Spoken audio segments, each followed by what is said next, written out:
Bruh. Hey yo, peace family. Welcome back to Flesh of the Gods.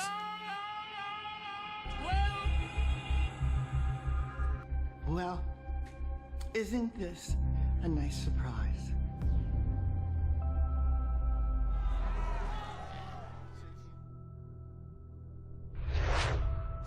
All right. Welcome to this week's edition of America's Horror Story. So last week we covered the war, at least it looks like a war out there in LA, but we didn't show this. After hours of standing off, this situation has now rapidly deteriorated. The LAPD moving in on horseback, firing rubber bullets at protesters, moving them on through the heart of LA. Oh! You just f***ing shut the Let those in. Oh! Oh! You just f***ing shut the You okay? I'm good. Where did it hit you? Just my leg, I'm good. Fascists! Report that they're fascists! You're okay. You're not okay. Well, I must say, family, that's something I thought I would never see.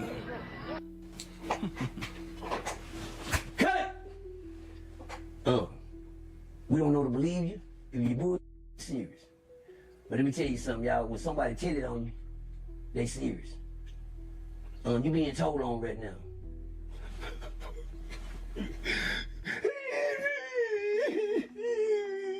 Yeah, shut your ass. You're in trouble now. So it seems like police shootings have become an ongoing thing.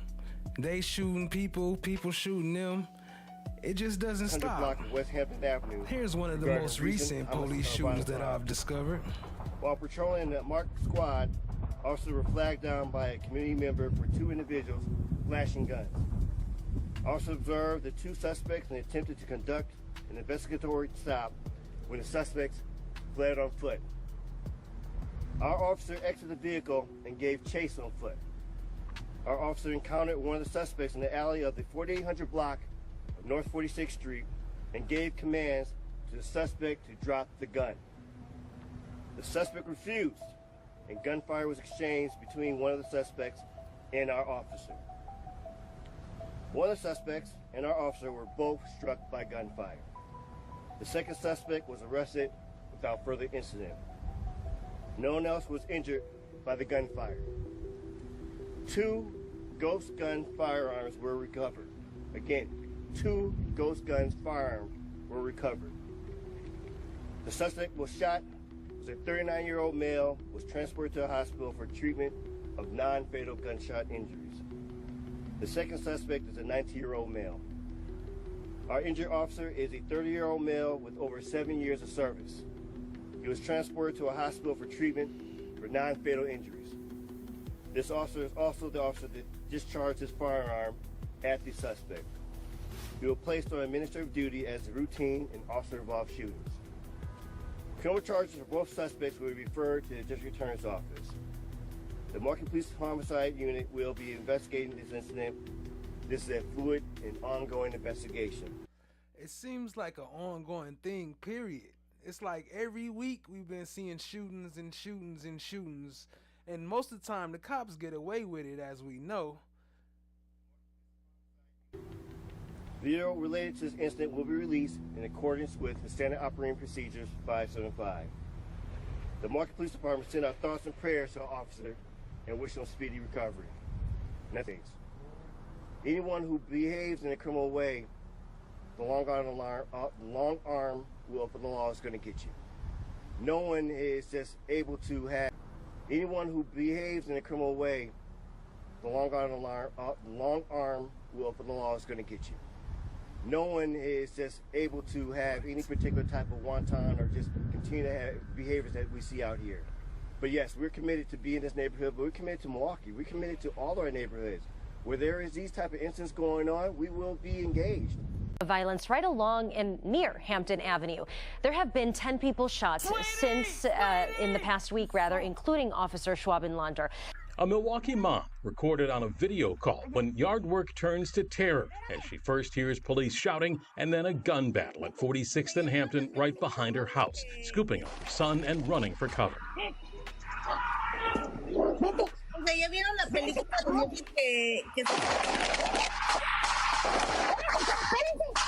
It's all too real for another mom, Whitney Boynton, a mother of Right there in front of the kids and all that, right around the street, gun battles back to back with the police. It don't stop out here in America. 10 children living within earshot of the shootings. We heard a lot of gunshots yesterday, and then my dad said he seen a few people running, getting chased by the police. She drove by the scene with her boys last night, hoping the visuals would add emphasis to her frequent words of warning. Just walk away, you know? All things aren't needing a response or a reaction, you know? It isn't necessary to fight, pull out a gun, you know? Walk away, drive away. Y'all heard her, just walk away, drive away. What up, everybody in the chat? TSC, I see you. Appreciate you joining. Daniel Berry Sports Highlights. What up, though? FFS in the building. What up, though? No One. What up, though? Appreciate y'all joining. Joni 4. Hey, I see your Blue Jay. I see you. Chad Diggy. What's good? What's good? Let's go. Watch the rise in the building. Ain't no point of arguing, going back and forth. You know, it just leads to other things. With one of the shootings killing a 15-year-old and wounding a 13-year-old, it hits close to home. And she tells the boys to value life. I believe it's just pettiness. You know, people just bullcrap. You know, things that aren't even necessary to be losing your life behind. A block or so away from the shooting scene, Tiffany, who's afraid to be identified, heard the gunfire too. I just don't know. I just feel like I'm ready to go back to South Carolina. Get out of here. And you just moved here in May, you told me. Yeah, May 1st. And I'm ready to go. In her short time in Milwaukee, she's seen too much. Our kids are getting killed, not us, our kids. We're burying our kids, and it's sad. Yeah, that's a fact, man. That's crazy. And for the longest time, it came from situations like this. Walks out of the store. However, Miller reported to local police as well as to local news stations that there had been a tug of war between her and Patel over her toddler, and that he'd fled. During an interview with WS of Warring, well, after initially being charged with kidnapping, he asked Miller where the medicine was. And as they turn into an aisle, something happens. The angle obscures the interaction, but Miller claims that Patel tried to grab her son. Now, the footage doesn't seem to show a struggle. Patel claims he was trying to prevent her son from falling off the scooter. He eventually finds the Tylenol, walks calmly to the checkout, even indicating to Miller that he got what he was looking for, and she gave him a thumbs up. Checks out at the register, pays with his debit card, pauses to chat with an employee before exiting the store. Nothing that... And so he's currently out on bond, but still fighting the case, which is crazy. You know, might suggest he was fleeing the scene. Seems like for some people, it's all fun and games, or it's all correct and right when the shoe is on one foot. But we've all seen how different things get when the shoe is on the other foot. In court today, Rodney Hinton Jr. is facing the death penalty. Today, we're learning of motions and new information about key video related to this case. And WLWT News 5's Brian Hamrick was in the courtroom for that hearing. Brian, what can you tell us at this hour? Yeah, well, we learned today that there is video from inside the police station the day police showed Hinton the body cam of his son being shot to death by officers. Now, that could be key for the defense. Rodney Hinton Jr. appeared in court today for a motions hearing. His attorney, Clyde Bennett, and a new attorney on the case, James Bogan, are asking for all videos. In addition to body cam, there is also video from inside the police station. Prosecutors said Hinton was so agitated, so upset that family wouldn't even let him drive home that day. He came back later, picked up his car, and that's when police say he drove to the campus and ran over Hamilton County Deputy Larry Henderson. Defense has already indicated they believe Hinton had a psychotic episode triggered by seeing that body cam, and they say that's what led him to kill the deputy. The defense says, Wouldn't you have a psychotic episode and do something like that if y'all been killing people for years on years on years on years, for decades, 400 plus years, and then Then you see what happened in court. They turn around and say not guilty, or not even not guilty. They didn't even get to the guilty part. She just found that he wasn't even that it wasn't even worth prosecuting because he was justified. That's crazy. That's America. There are hours of video in addition to the police station video, and those could all be important to their case. And it was recorded at the scene, yes. Transport to the University Hospital, that was recorded. When he was at the University Hospital, when he was transported to Claremont County, when he was transported from Claremont County to the Hamilton County Jail, 1 or 2 days after this happened, all of that is relevant with respect to his mental state. I need that information ASAP. I filed for it a month ago, and I expect to have it within the next week or two, according to the prosecution.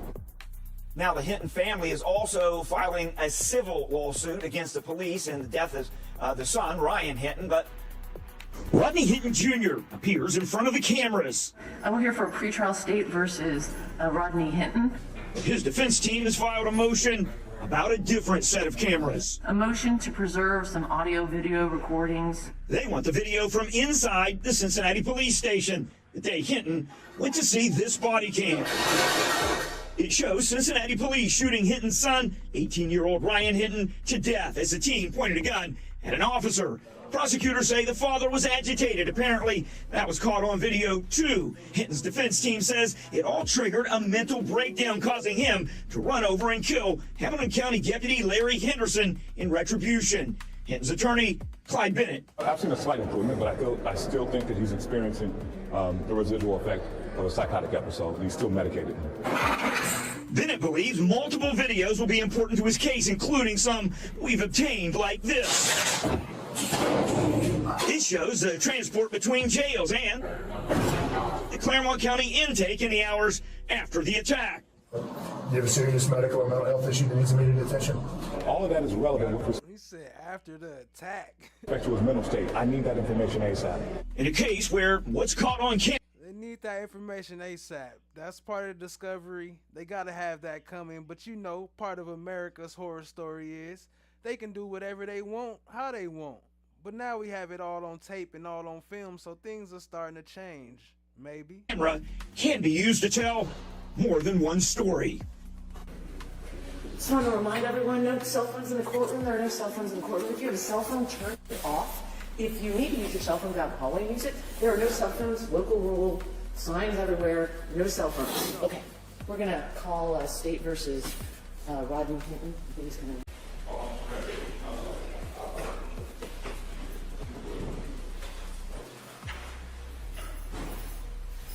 We're here on case number B2502219. They treat him like a caged animal. Walk around, usually 10 or so cops around him. This is the least I ever seen him with just one. But then they treat the other officer that killed his son as a victim, and they hide his face and say nothing about him. He probably at work doing the same thing he been doing. Rodney Hinton. Mr. Hinton, how you doing? You're okay, good. How are things in Hamilton County going? All right, good. Is food any better? It's the same. Probably will be. Are your counsel coming to see you? I'm sorry? Okay, excellent. Good. Okay, so today we've got a pretrial. So several motions have been filed by the defense. A demand for discovery, a motion to preserve some audio, video recordings, taken, a motion to appoint for everybody. A motion to preserve the audio video. Has that been responded to? Same answer? Same answer. Okay, thank you. And the motion to appoint a death penalty co-counsel, which I have done. I did that back on, I think, June 10th. Mr. Bogan, welcome to the case. Thank you, Your Honor. Thank you for taking this. I appreciate that.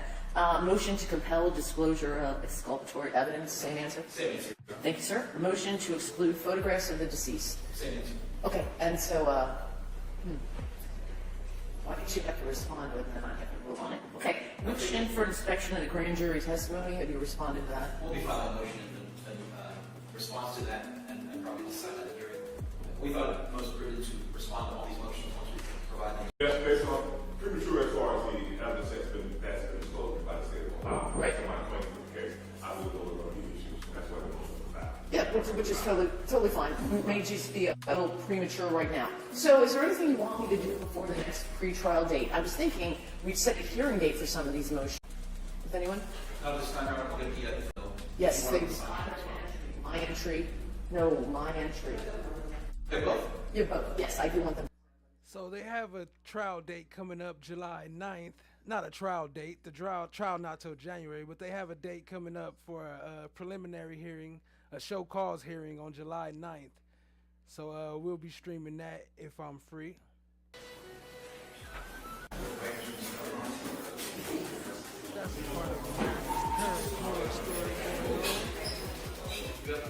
Tune into the Ronnie Walker 14-year-old murder trial here on the channel. Another American horror story you won't want to miss. 71-year-old grandmother.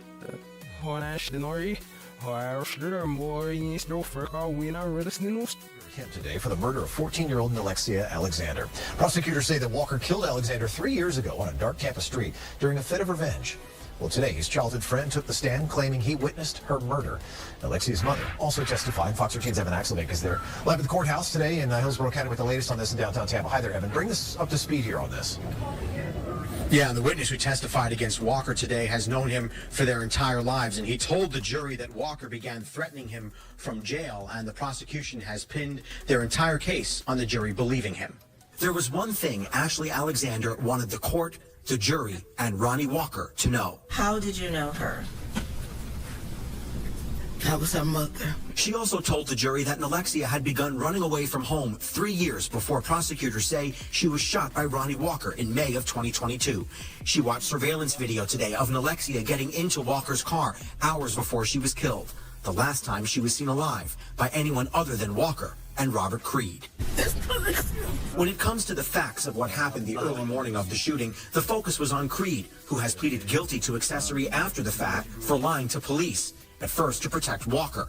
But today, he told on his old childhood friend. Mr. Walker, with his left hand, takes the gun, let me kind of demonstrate for you, turns around and shoots Alexia Alexander while she is sitting in the back seat of the car. Is that correct? Yes, ma'am. The defense is trying to paint Hold on, be pointing at me like you shooting. What's wrong with you? Creed as an opportunistic liar, pointing out he is hoping for favorable treatment in his own upcoming sentencing, and that he at first lied.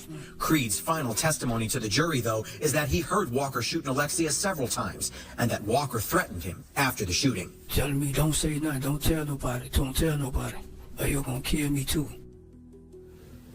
And Creed says that Walker has threatened him several times throughout this entire court process, including while he was in jail. He says that he is testifying, though, because he wants to come clean, Mark. And prosecutors say that Walker wanted Alexia dead because their relationship had been exposed. So I pulled up some files and stuff, but everything I see is old from 2019, and they actually say case closed for Jurors Cash Out. heard from a woman who says she was dating and being managed by rapper Cash Out while they lived in multiple different Metro Atlanta homes over several years. That woman testified that she and other women were doing sex acts for money, which were allegedly set up through posts on social media or by walking the streets. She claims the women were instructed by Cash Out, whose real name is John Michael Hakeem Gibson, to put the money they made into a kitchen drawer. This witness talks about how Gibson allegedly posted ads for her to set up and perform these sex acts. Why was he posting ads for you? Because he was like the one in charge telling me how to do it right. He was using different pictures then because I was smaller then, so. Okay. Could you repeat what you said a little slower and a little louder? I said he was managing it like, because I wasn't doing it right on my own, so he made my ad look like how I need to look.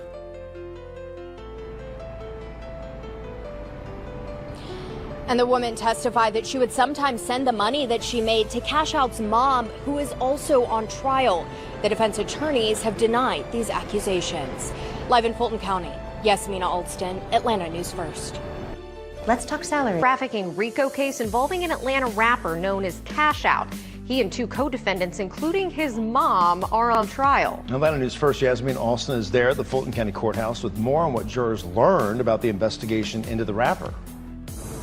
The jurors learned how the rapper and his mom were arrested. We're also learning more about where some of the alleged sex trafficking happened, which was not just in Fulton County, but also in Gwinnett County. On Tuesday, investigators from the Gwinnett County Sheriff's Office testified in the sex trafficking trial of accused Atlanta rapper Cash Out and 2 co-defendants. They spoke about their work on the case involving Cash Out, whose real name is John Michael Gibson, and his mom, known as Mama Cash. Jurors learned about a prostitution sting at a Gwinnett hotel, during which Gibson was eventually arrested. Prosecutors then played calls between the rapper and his mom while he was in jail. And in those calls, they talked about Gibson's mom going to meet with one of the human trafficking victims from that sting to try and stop her from talking to police. Here's how one investigator described the moments when the rapper was arrested. That's crazy that this is going on right now. They recording, obviously, but they not streaming. And they streamed one day, but they cut that down immediately. After the first break, they stopped streaming. And you know why? Because they on that shady business, and we was going to expose all of it. So they had to stop airing it because it was going to mess up their whole case, just like it did with YSL. I conducted several takedowns of potential pimps or human traffickers that were dropping off sex workers at the hotel. Did you see a vehicle, a white vehicle that day? Yeah, so the white Impala, if you're referring to Mr. Gibson's case, a white Impala, or white Chevy Impala or Malibu, whatever it was, came into the parking lot and dropped off what we now know as a sex worker and left that parking lot, which I followed.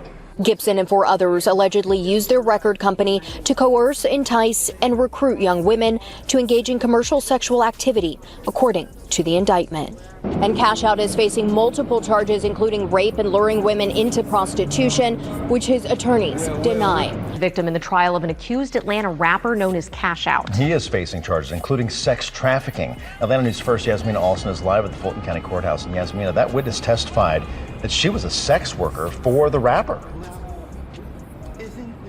That's right. The woman testified that she had sex with men for money that she would then have to give to rapper Cash Out. Today, jurors learned how the woman met the rapper, which was at a gas station where she claims he approached her, promising that he could help her make money. The woman says she was going through some things at the time and did not have a place to go. She then describes agreeing to go with Cash Out, whose real name is John Michael Gibson, and being taken to a home in Hapeville. It was at that house where the woman alleges Gibson raped her and eventually explained to her how she would make money by doing sex acts with men. The woman testified she couldn't leave the house and was only given food if she made money, claiming this isn't how she thought things would go. That we could be a team and make money. I didn't think it would be making money like that in that type of way, as hooking up with people to make money, prostitute.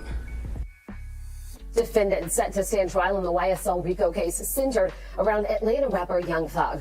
Today in court, co-defendant Durante BB decided to take a plea deal. He pleaded guilty to Rico, theft, drug, firearm, and gang charges, and he's now been sentenced to 15 years with 5 to be served behind bars. Under the conditions of this deal, he will have to testify if called. So y'all remember they was just talking about Durante BB on the Eppinger case the last time when he did his plea. This is who they was talking about. He's also not allowed to promote or allude to YSL in public or on social media. Just 2 days ago, a judge set the jury for the upcoming trial after nearly 10 months of jury selection. Those opening statements are set to begin Monday, November 27th. As that arrest happened, Atlanta News First Sarah Hammond is at the Clayton County Jail with the story you'll see only on Atlanta News First. This arrest definitely came as a surprise to everyone in the room during that 6 a.m. roll call where our cameras were rolling when 38-year-old security specialist LaPortia Williams was called to the front and then placed in handcuffs. The new jail administrator here says he hoped the message comes across that this will not be tolerated. Specialist Williams, step up front, please. An early morning arrest inside the Clayton County Jail after the sheriff's office says security specialist LaPortia Williams smuggled contraband to an inmate. You are hereby terminated from the Clayton County Sheriff's Office and under arrest. Atlanta News First heard jail phone audio of Williams conspiring with inmate Rodriguez Martin to smuggle this phone charger inside of this cereal bar. So all the drugs, all the knives, all the shanks, all the stuff going on. This is what y'all found? A cell phone charger? I understand it's still contraband, but really? What about the cops that's really in there doing some real doulo stuff? Why y'all ain't catching them? Our box. Major Michael Johnson says security cameras captured the moment Williams dropped that box into a trash can like Martin asked her to. A shakedown inside Martin's cell block this morning ended with the inmate back in handcuffs. Specialist Williams is now an inmate here at Clayton County Jail because of you. Major Johnson says when he took over as jail administrator a month ago, he warned everyone there would be changes because this happens far too often. That I can't believe that they're still doing it. After I gave them warning, I told them there's changes coming and let them know that there was going to be consequences to actions such as this. He says he hopes his message this morning was clear to the other employees that this cannot go on. If you make a decision to do criminal activity in our jail, you'll see the same fate. And Major Johnson says he wants to set an example for the future of this jail and their inmates. We are making sure that we are taking care and custody of all of our inmates and taking care of all of our employees as well. And today we effected a little more change.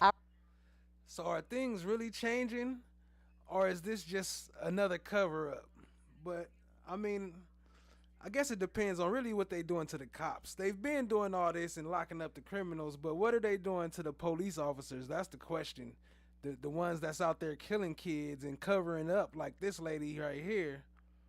Our city has been overwhelmed with sorrow. Tragedy has visited too many doorsteps, and the heartbreak in our neighborhoods is real. Violent and senseless acts have taken lives, shattered families, and left all of us asking why.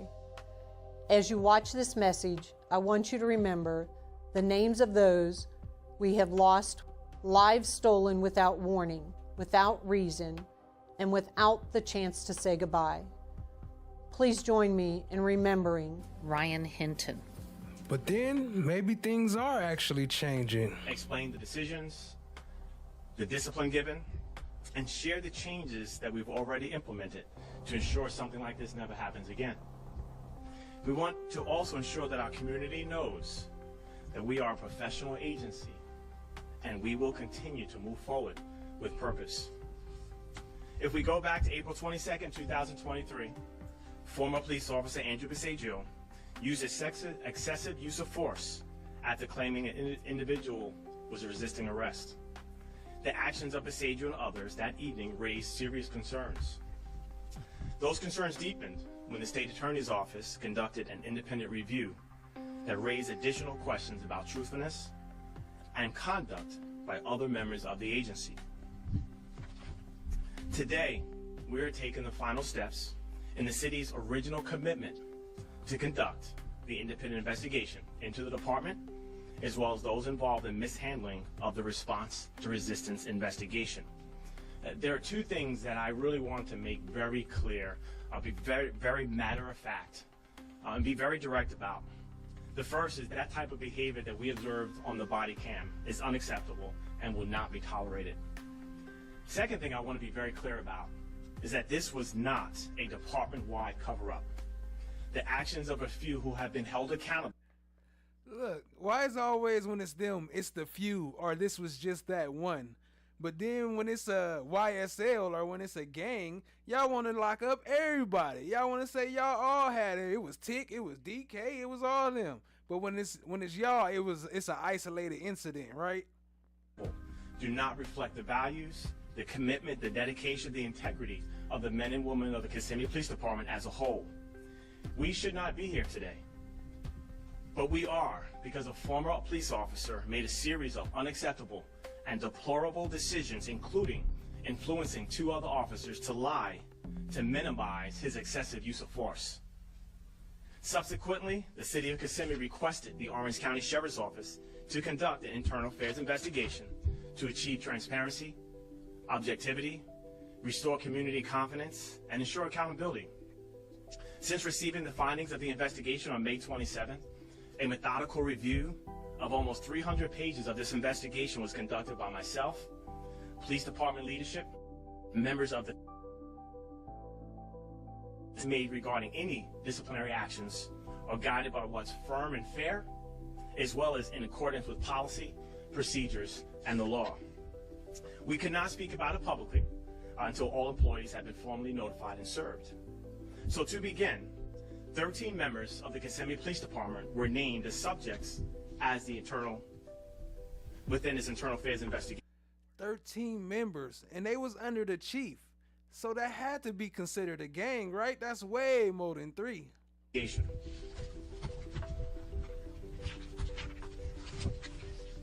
Now you will receive a detailed report of those sustained violations and those officers.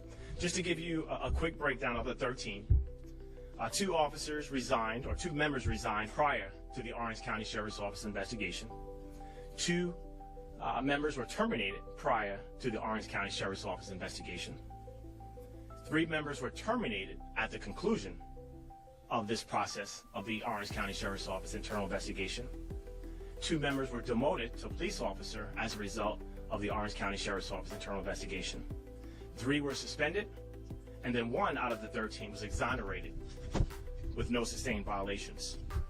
So to go more details, 4 members resigned or were terminated before the Orange County Sheriff's Office could conclude their investigation, including former officer Andrew Bisagio, who was arrested on August 6, 2024. He was relieved of duty and charged with felony battery, 2 counts of witness tampering, and 1 count of official misconduct. Despite resigning before the investigation concluded, the investigation continued its quest for the truth and facts, and also found Andrew Bisagio actions sustained for several Kissimmee Police Department policy and general orders, to include compromising criminal cases, falsification of records and reports, and failure to obey laws and policies. His criminal procedures are still ongoing. 3 officers have been terminated. 1 officer was terminated for sustained violations of truthfulness and for compromising a criminal case. Another officer was terminated for sustained violations of compromising criminal cases, standards of conduct, and truthfulness. And then the last officer was terminated for sustained violations of standards of conduct. 2 other employees have received our notice of intent to demote them to the rank of police officer. 1 corporal, who was sustained in compromising criminal cases, was demoted to police officer. And a sergeant, who was sustained for violating standards of conduct, was demoted to police officer. Demoted? What? How they just get demoted for that shit? Compromising criminal cases? 3 officers received a 24-hour suspension. That sound more like Rico to me.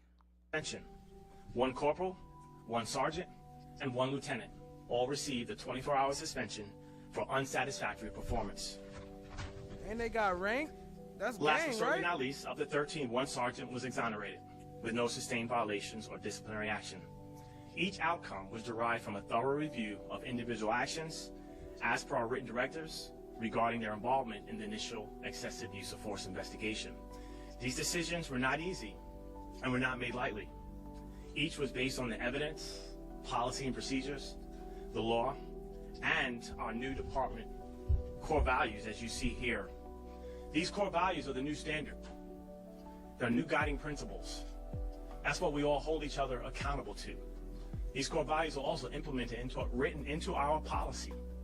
Again, this is what we hold each other accountable to. This is a litmus test for every single thing that we do internally that operates with transparency, accountability, and purpose every single day.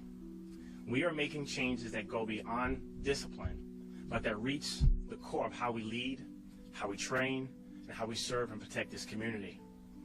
I will be able to update you regarding some changes and implementations on a 100-day report, but I just want to give you a glimpse of some of those implementations and some of those changes that have been made already. I've appointed recently a new assistant chief of police who brings to this agency. New assistant chief. Let's see what the changes is, right? The chief had to get up out of there because it's Rico, but they got a new chief. Let's see what changes they got coming. An extensive amount of law enforcement leadership experience.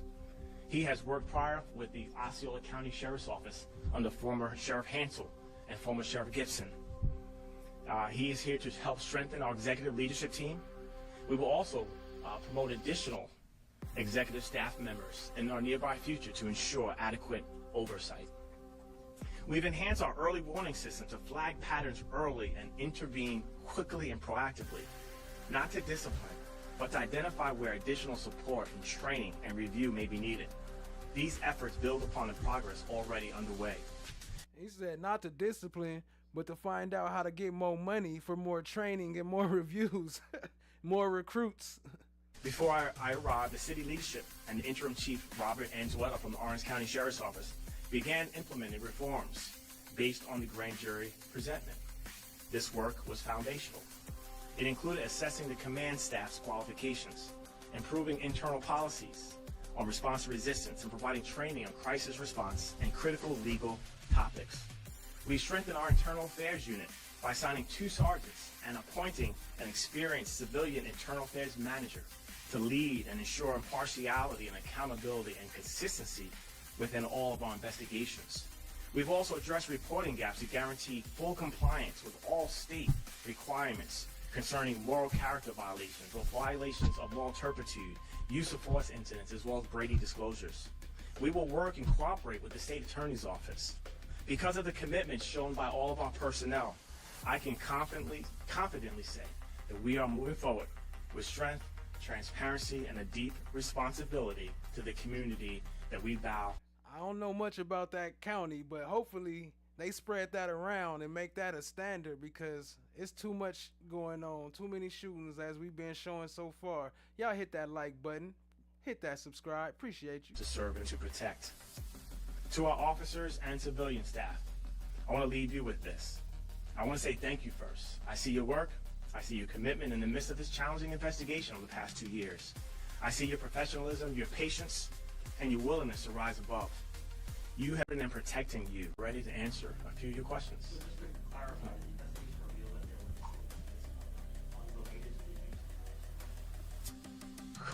Everything was related to the use of force incident. Standards of conduct was more on the lines of, we had, as I mentioned before, I had 2 officers that falsified a report, falsified what occurred at that use of force incident. That's a crime, ain't it? Falsifying reports? That's to minimize Officer DeSajo's actions. So everything was related to the use of force incident.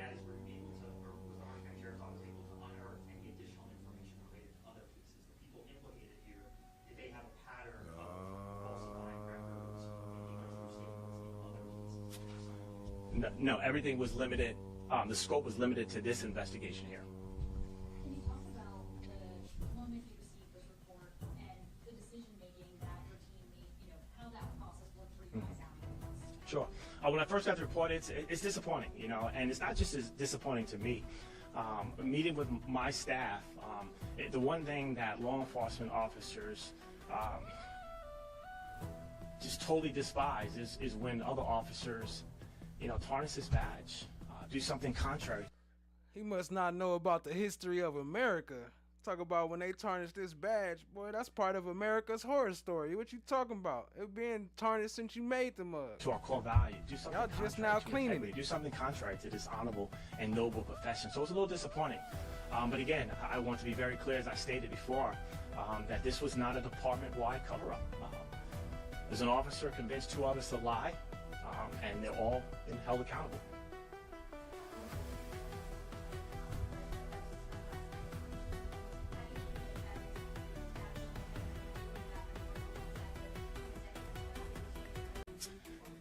Sure, so that will be in your document before you leave. The former chief, no, so they did a criminal, and according to sheriffs under the top down. I'm an ambitious person. I'm enjoying the ride. I'm enjoying coming to work every day, and I'm very, nothing more than a cop hates it is when another police officer tarnishes this badge or tarnishes this profession. So we are all glad to get this behind us, and we're moving forward. So I know you've already been hard at work, and this isn't your first day, but this feels somewhat like a first day. It smells like a bag of bullshit! Yeah, sure. Yeah, I think it is about building a culture and building an environment. Also building a culture and environment where people are quick and feel at ease to report wrongdoing. My hope is that when Lady Justice is blind. Everybody will outside the assistant chief's door, there's a line outside internal affairs report findings of that review process in place. That response to resistance incidents and complaints that come in from our community will be reviewed all the way up the chain to my assistant chief of police, and who will consult with me about it.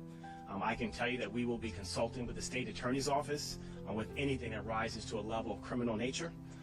I can tell you that sustained violations that meet that moral character or moral turpitude will be forwarded to the criminal justice standards and training. Your Honor, I apologize for interrupting the state earlier, but the state can talk the ears off a donkey. This continued filibustering has got to stop. Ricky Lamar of employees that do something contrary to integrity, but the main thing is that when that happens, that we hold them accountable and we're continuing to move forward. Then we have Ricky Lamar Hawk, 27, who performed as Silento, entered the plea on Wednesday for charges including voluntary manslaughter, aggravated assault, possession of a firearm during the commission of a crime, and concealing the death of another, according to the county. This landed him with 30 years, family. 30 years. And then there's BRYSHERE Gray. Police say the charge against BRYSHERE Gray was taken out by a private citizen. What we know. This is a police photo of BRYSHERE Gray, who played Hakeem on the Fox drama Empire. According to the criminal complaint, one of Gray's associates, Dustin Wilkins, who goes by the name Chosen, as he told us, stated in this complaint, as I was explaining to him that he can't just leave the hotel without paying, adding, "You have enough problems. I am trying to save your life." He then charged towards me around the car, charged into me with his shoulder and fighting me as I was recording the incident over the phone. A blunt blow into me and punching me. Wilkins told us this in an exclusive interview. In his opinion, what is at the root of the disagreement with Gray? Okay, so the situation with BRYSHERE has a mental health disorder, okay? He is not a bad person. And something took place in a mental health aspect. I cannot disclose what took place. I cannot tell you the details of that. All I can tell you is that BRYSHERE is a friend. He is like my brother. He is someone who is dealing with some very interesting mental health issues. Now, one of the interesting aspects of this story, Wilkins, after he took out the charge, he says he was also important in the process of getting Gray a bond. I'll have that part of the story coming up tonight on Wavy News 10 at 5. Gray will be in court. He is scheduled on Wednesday, and he is out on a $5,500 bond. I'll have more for you. From the hit Fox show Empire was in court this morning for an arraignment.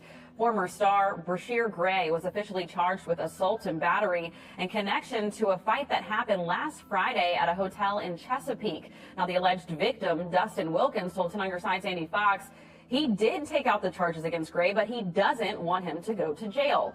Today, BRYSHERE's family has released a statement concerning the incident, and it says, BRYSHERE and the family are still trying to understand everything from this past weekend. It also says BRYSHERE appreciates all the well wishes as he resumes working on his mental health. Both BRYSHERE and Dustin are doing fine. Their friendship is equivalent to brothers, and this wasn't a pay dispute. This was an issue concerning BRYSHERE's safety and health. The family says they are asking for privacy as they work to move on from this matter. Breaking news this midday, an actor known for his role in the hit TV series Empire faces charges locally. BRYSHERE Gray, who played Hakeem Lyon in the Fox primetime show, has been charged with assault. The alleged offense happened on Friday in Chesapeake. Chesapeake police say they did not arrest Gray and that the charge was taken out by a private citizen. Gray is expected in court for his arraignment on Wednesday. Right now, we're working to learn more details of what led to this misdemeanor charge. So allegedly, BRYSHERE Gray was also part of the baby oil gang. Let me tell y'all something, man. No diddy. Let me tell you something. You find more abuse at church than you do in the streets, nigga. Make that make sense. Huh? Well, you can go to the Pope now and ask them. You know? Oh. Hello. Shit. Catholic go. Let's go. Yeah. I mean, that's where. I mean, the house of the Lord is the house of the Lord. That's where you find all the sin at. You know, people that are trying to get help, they ain't say they was help. They there for the help. That means we ain't got us together now, but we trying to get it together. So we come to y'all, and guess what? Here, come to find out y'all ain't got y'all shit. Y'all just as worse as me. So you be doing that too? How y'all gonna come? Well, you know, sister, we have teachers meeting on Wednesdays. Services LLC, that stands for Tyler Perry Studios in Action LLC, and he is looking for $260 million.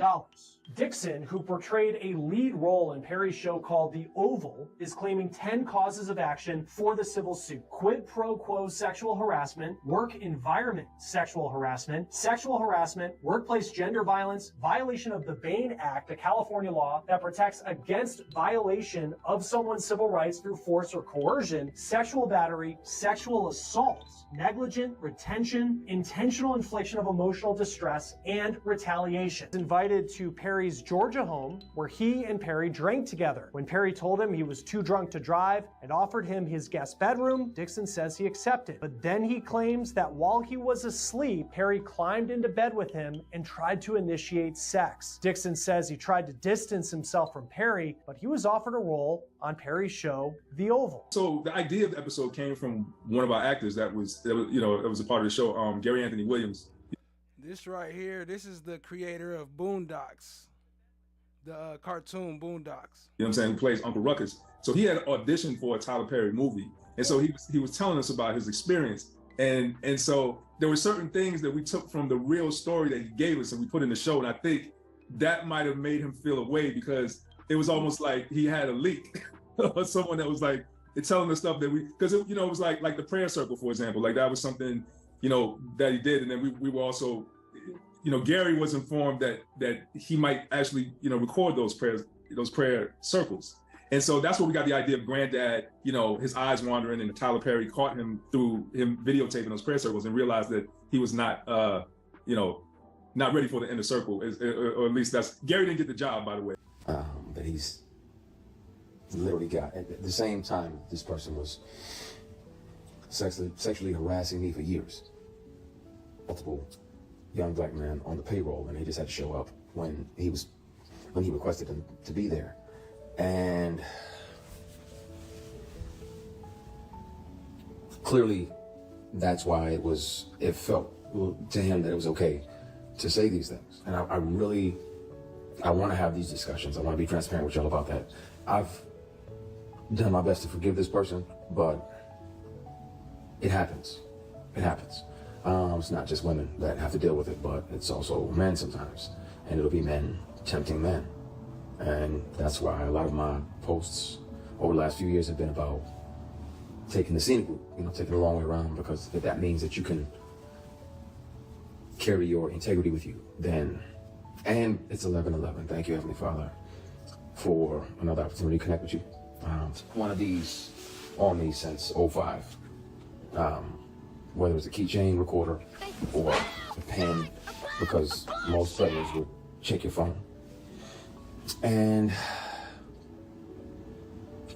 once the sexual harassment started, I was like, well, I gotta protect me, because I'm saying no, and I don't want this person, as powerful as they are, to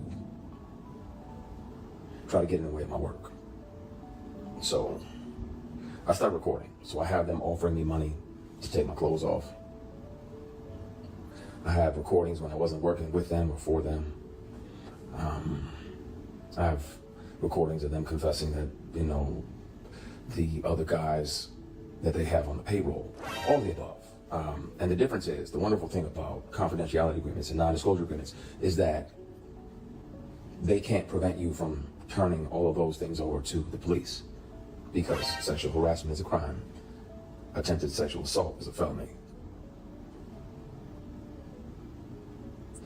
And Tams, you literally just asked, why do we as black people have to deal with that? But sometimes it's our own people. Sometimes it's our own heroes. Sometimes it's the very people we deify. And we look up like, oh, they're doing so much, they're doing so much. No, they're also doing this. And my only reservation about naming the people, there were directors along the way like, hey, you read for this, that, and the other. You want to come back up to the apartment? I'm like, nah, I'm good. You got my headshot, my resume, and I'm good. If I can handle that or not. I can kill that, but I don't need to come up to your apartment. We already had the audition. There's other people that I want to say everything, and my brother was like, nah, not yet. I want to tell it on the mountain, over the hills, and everywhere. I want to speak on it. You can hear this person. Since sexual harassment started, I've carried many recorder devices on me, keychains, pens, thumb drives with a charged battery that get 6, 7, 8 hours, all the above. So I have the conversations. I really want to air that shit out, because it bothers me when I'm alone at night. Like, man, that the world is celebrating this person and they don't even know the shady and predatory way in which this person moves, and the way that, you know, predators resent the prey that gets away. So when you don't say yes, when you don't say, okay, I'll acquiesce and, you know, sign up and literally and figuratively play ball, because we're not doing that. This is a conversation we're going to have, and we're going to have soon. And right away, checked her like, what the fuck are you doing? I mean, okay, I'll do that shit, I'm going to jail. About being sexually harassed and intimidated and bullied because they didn't acquiesce to the sexual harassment or the attempted sexual assault or any of that. They're going to be able to show up and work and create amazing and great stuff without that. I was on a show, and if I had done what this actress did, just switching lanes, if I had done what she did, I'd never work again and I'd be in jail. She used to come up and pat me on the jump, like pat my penis, like, oh, okay, I see that print. And I checked her, I grabbed her hand right away, checked her, like, what the fuck are you doing? I mean, okay, I'll do that shit, I'm going to jail. What are you doing? She did it again. Grab her hand, I'm like, stop, that shit ain't funny. We're preparing for a scene, she walks past, cups my equipment, and was like, oh, you got some girth. When I tell you, had that been a dude that punched them in their motherfucking mouth. If I behaved like this woman, this particular actress had done, in that moment, I'd be in jail, I'd be canceled, and I would never fucking work again. Bruh. You don't get to walk past somebody and be like, oh, that's nice, and pat them on their fucking private. When I get to call my job as a blessing, and I love it, and I'm grateful to God about it. Nah, it absolutely wasn't Cheryl Pepsi Riley. Please don't do that. That's my heart. I love her to the moon and back. She's a consummate professional. Pete, give me a minute. Chill out. I'm venting. Of course I can't trust them. Stand there and be pretty. That's that bullshit that men told women for decades. So why the entire fuck? Is that okay for you to say that to me when I'm asking you the history of a particular scene so I can make it make sense to me honestly here, so that way when the words exit my spirit, it's honest.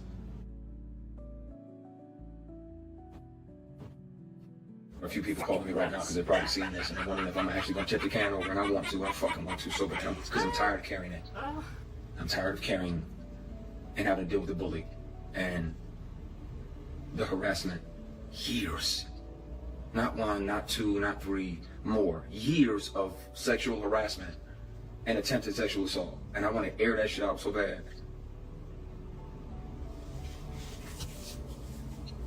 I'm having a night, clearly. Pretty boys deserve the same respect as the block button. Go fuck yourself. I'm a grown-ass man. I'm 48. I'm not a pretty boy. Can you hear me now? Can you hear me?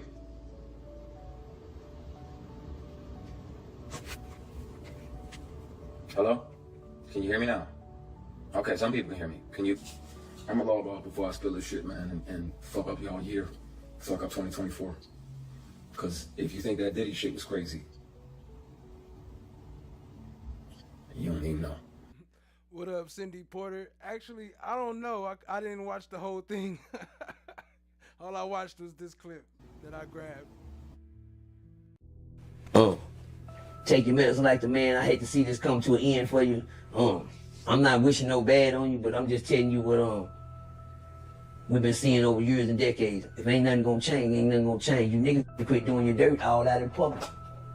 If you know you're wrong, niggas behind closed doors. But the way y'all do it, the money will let them get away. Man, I'm telling you something. When you got money like that and you can get away with things like that, you gonna get away with what you can. That video is tough to watch, but friends believe it is the reason. You have 3 people in custody right now, a 15-year-old, a 16-year-old, and a 21-year-old. Police late this afternoon confirming it was a family dispute that led up to the shooting right here in the middle of the street. A single shot. Ooh, he popped him. Oh. So this is a crazy story right here. If y'all ain't heard about it, this is a family shooting. A brother ended up shooting his sister, and they was fighting. They was all kind of jumping her, and the brother ended up shooting the sister. Pretty crazy thing. Y'all hit that like button, hit that subscribe, tap in, share with a friend. This I do right there. Recorded from a nearby apartment window showing the aftermath of a deadly shooting in the middle of Bleach Street in downtown Milwaukee late Monday night. It appears an argument leads up to the gunfire. He put it up to her and she said, "Don't shoot me," and he shot her. And she stumbled all the way over here and she fell on the floor. And she just sat there shaking. The video, too graphic to show, captures the victim stumble onto the sidewalk into someone's arms as first responders arrive. Oh my God, they shot him, bro. They just shot him. The victim, actually a woman, friends identifying her as 29-year-old Ashley Hudson. And she lived over here? Yeah, she lived up in those apartments. Annalisa Thompson describes Hudson as a mother and supportive friend. And it was just so messed up. It was so messed up, and they just took off, and they just didn't care. The video showing the moment those involved in the argument get in this black car, then drive away. Right now, police have made 3 arrests, a 15-year-old boy, a 16-year-old girl, and a 21-year-old woman. Thompson says they are all related to Hudson. To know that there are 3 people in custody right now, how does that make you feel? I feel great, and I feel like those videos are like all the evidence there needs to be. A family dispute escalates into an unthinkable tragedy. We are now learning more about a fatal shooting of a 30-year-old woman at MLK in Bleat. The victim's loved ones tell our Bria Jones it was her teen brother who pulled the trigger. Bria joins us from the newsroom tonight with the story that's new at 10. Good evening, Kim and Ted. The family of 30-year-old Ashley Hudson says she was involved in a heated argument with her siblings when her 15-year-old brother shot and killed her. Tonight, Hudson's uncle tells me 3 of her siblings and her mother are all in police custody. Hudson says the siblings all suffer with behavior and mental health issues. I feel like I lost my whole family at night. A family torn apart by violence. The tragedy captured on Facebook Live. Ooh, he popped. He just shot dude right there. I hate that it happened on Facebook Live. That's something very, that's what really just, devastated me the most, to see my own nephews and nieces. Milwaukee police say 30-year-old Ashley Hudson, a mother of 4, was shot and killed Monday night at the intersection of MLK and Bleat. Family says her 15-year-old brother and 2 sisters, ages 16 and 21, were all arrested. Anthony Hudson is their uncle. At this point, do you know who shot and killed Ashley? Me, honestly, I don't want to believe it, but I kind of want to say it was my nephew. My baby sister called me and said they killed Ashley. Video shows people speeding away after the shooting, but Hudson says what's not shown is his nephew returning to the scene. He said it was an accident, and he didn't mean to do it, and he just aimed it, and that was it. He says his sister, Ashley's mother, stayed by her side after the shooting and is still in police custody. I used to always tell him to stop doing this. And my sister, she loved her kids so much. Like I said, I know for sure she did not expect that and did not ever want nothing like that to happen. Dealing with the unexpected, Hudson is selling this car to pay for Ashley's funeral as the family seeks understanding. Ashley's gone. You can't bring her back, and she had children. MPD did confirm to Fox 6. New tonight, a fatal shooting captured on Facebook Live, and now 3 people are under arrest, including 2 teens. The victim is a 29-year-old Milwaukee woman shot and killed at the corner of MLK and Bleat. Fox 6's Bria Jones is there tonight as loved ones just held a vigil in her honor. That's right, Kim. The victim in this case has been identified as 29-year-old Ashley Hudson. Her relatives telling Fox 6 that the 3 people that are currently in custody for this shooting are related to her. Take a look behind me. Her family just now wrapping up a vigil in her honor as they now have this growing memorial. Ooh, he popped. He just shot dude right there. A horrific homicide caught on camera. The video too graphic to show. A Facebook Live capturing a family dispute turned deadly. The death is really like hurting me, it's eating me up. The victim has been identified as 29-year-old. Sure enough, it was my baby. Milwaukee police say the shooting happened just after 11 Monday night at the intersection of Martin Luther King Drive and Bleat. Shortly after the gunfire, several people were seen jumping into this dark-colored sedan before speeding away. Investigators say the shooting stemmed from a family argument. 3 people have been arrested: a 15-year-old boy, a 16-year-old girl, and a 21-year-old woman. Sister gone because of her brother, and knowing that she wanted us to be there for her, and knowing that she seen them run and leave her, knowing that she died by herself and alone, and knowing that's all she wanted was to feel love, and now she can't even see what she got. Chris Brown is pleading not guilty to a charge in connection to an alleged attack on a music producer at a London nightclub back in 2023. He appeared in court earlier today, and Brown is accused of using a bottle to cause, quote, grievous bodily harm. NBC News reporter Matt Bodner joins me now. So, Matt, Brown is charged alongside another rapper who goes by the name Hoodie Baby for that same attack. Both have pled not guilty. Tell us about the alleged incident and what happens next.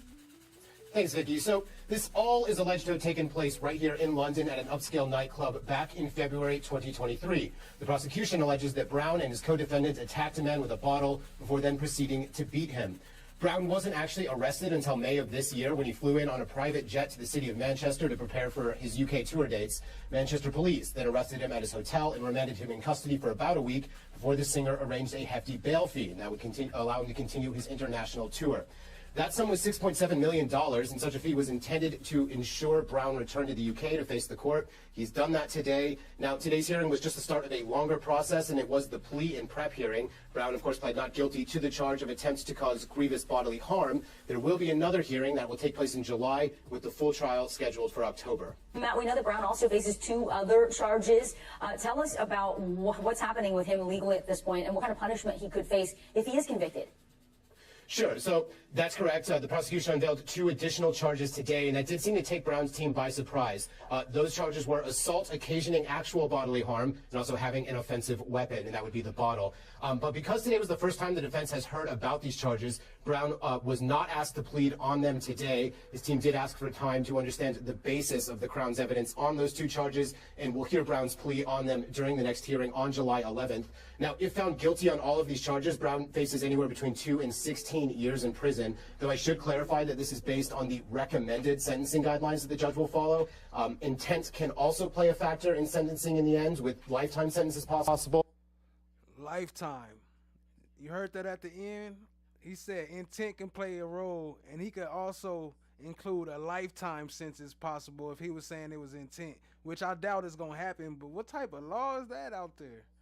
It's a $20 million lawsuit for allegedly coercing him. And so y'all was right about the Fat Joe. Fat Joe got one coming too.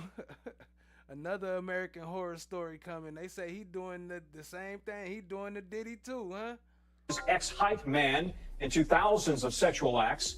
In a graphic 157-page lawsuit, Terrence T.A. Dixon accuses Fat Joe, whose legal name is Joseph Cartagena, of more than a decade of abuse. The details so disturbing that there's a big trigger warning in the red on the first page of that filing. Dixon alleges that in the lawsuit, Cartagena forced him to, quote, humiliating situations, including sex acts, performed under duress and surveillance. Dixon claims he personally witnessed Cartagena engage in sexual relations with girls as young as 15, one of whom Cartagena was allegedly in love with and contemplated leaving his wife for. An attorney for Cartagena says the lawsuit is a blatant act of retaliation. NBC's David Romo is on the story for us. And Stephen, Cartagena initially sued Dixon, and now Dixon is suing Cartagena. Both sides are trading allegations here. Yeah, a lot of allegations here, but the lawsuit filed today has a lot more graphic content, if you will, Tom. Cartagena actually sued Dixon back in April on allegations that, as a former employee, he was trying to extort him for money. Well, Dixon's suit that was filed today is a lot more than just a typical employment dispute.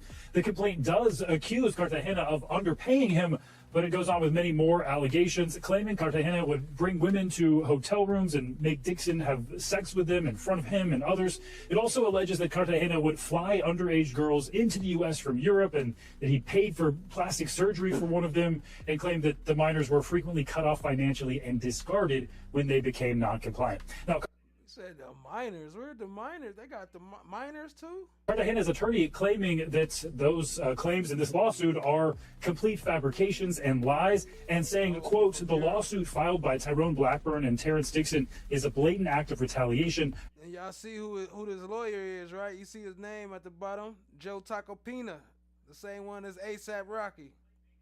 A desperate attempt to deflect attention from the civil suit we filed first, of course referencing that lawsuit originally filed back in April, Tom. So we have another famous rapper being hit with the Rico charge, and we talked about Sean Diddy Combs' trial earlier in the newscast. He's also, of course, being accused of building a criminal empire here, and And several of the people connected to this lawsuit have ties to other big cases, including Diddy's. Yeah, a lot of the players involved have connections to these cases. Joe Tacopina representing Joe Cartagena, of course, that's Fat Joe. He's also represented a lot of other big clients, including President Donald Trump, A$AP Rocky, and he actually turned down representing Sean Diddy Combs himself. And then we have Tyrone Blackburn there on the right, who is right now representing Dixon, but he is also representing music producer and rapper Lil Rodney in a separate case that is against Diddy. The lawsuit filed by Dixon is a civil RICO case, unlike Diddy's, which of course is a criminal RICO case. But there is a lot of crossover in these allegations here, Tom. It's kind of head-spinning, actually, Stephen. Thanks very much. We thank you for watching, and remember, that's not a put on, though. Yeah. That's who he is. Exactly. And it's not required. It's important, no, it's not too. required. Yeah. He has tremendous respect for the judicial system, for the legal system. I don't want to say he worships it, because that would kind of be idolatry, but he holds it in such high regard that for anyone to say he was doing something in contempt of court for, and this is one of the reasons I was so upset with Miss Love, when she would attack Brian Steele's integrity, saying that he had altered stuff, that he had received, altered things, I don't even, look, I practiced law for almost 30 years. Yes.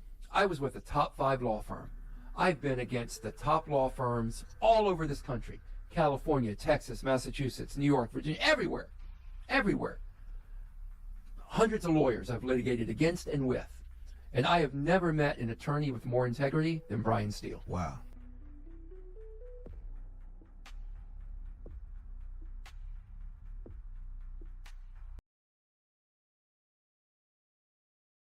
He's not here to testify. He was simply here with longtime friend Diddy. Hey, know what's talking about? Are you in the freak-offs? Now, just so you guys can see.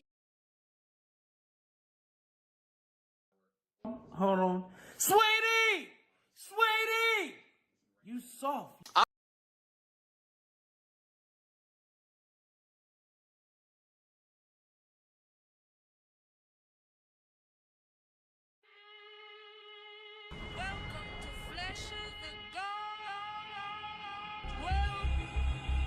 Bruh. Hey, yo. Well, isn't this a nice surprise?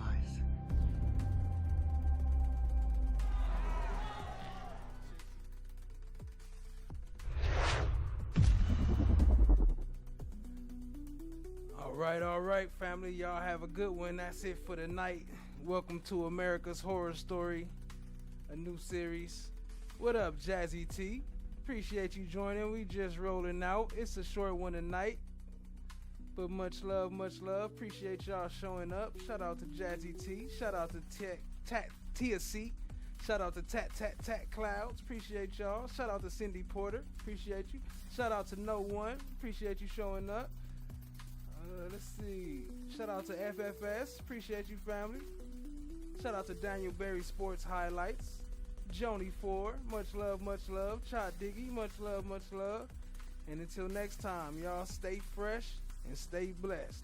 Peace out.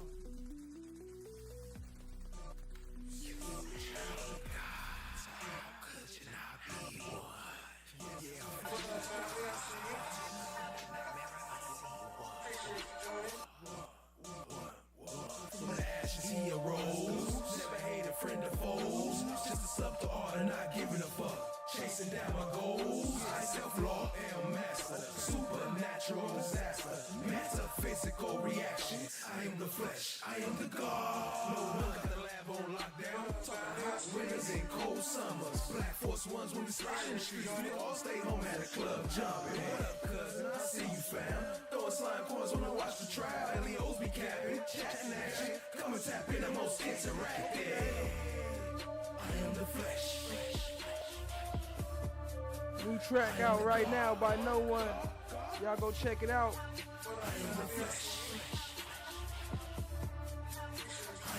Link in the chat.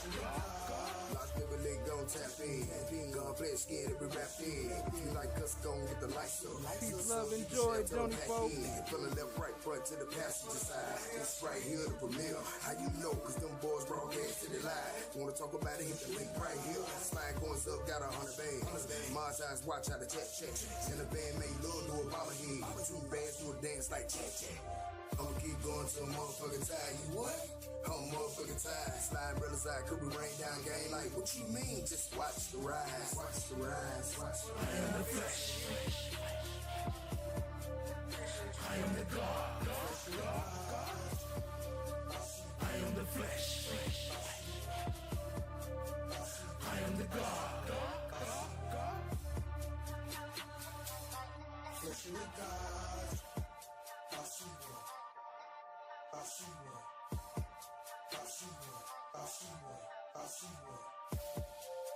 I am the flesh.